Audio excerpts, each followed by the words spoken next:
qualta così a Chioggia non la vedevano da tempo, 150 centimetri nella notte, 144 in mattinata, cifra da record. Non bastava la situazione già critica di ieri, quando il vento e le mareggiate avevano divorato il litorale, i venti di scirocco hanno colto tutti in contropiede e reso inutile il Baby Mose. Parliamo della seconda acqua alta più importante dopo il 66 e quindi insomma sicuramente siamo a livelli significativi. Tra Isola Verde e i litorali di Sottomarina l'arenile è stato ulteriormente ridotto e poi l'acqua si è riversata in centro storico, allagata in chi locali interni della scuola Marchetti per lo scoppio di un tubo, conseguente alla rottura di una finestra per le forti raffiche di vento. La scuola rimane inagibile da oggi e per tutto il weekend, per permettere gli interventi di sistemazione e la messa in sicurezza della struttura.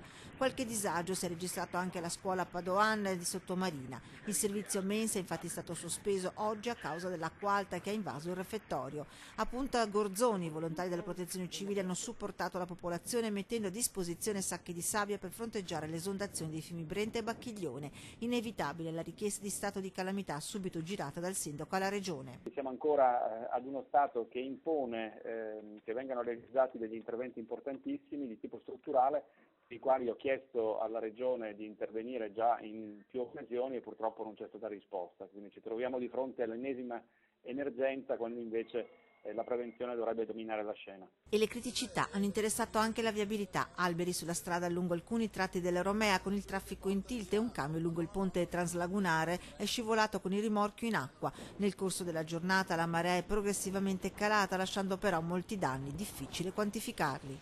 Di sicuro si tratta di danni importantissimi per quanto riguarda le spiagge, questo lo sappiamo già anche se non siamo in grado di quantificare il tutto. Siamo in collegamento diretto con la Regione perché sia possibile, attraverso il riconoscimento dello stato di crisi, sia possibile intervenire al più presto.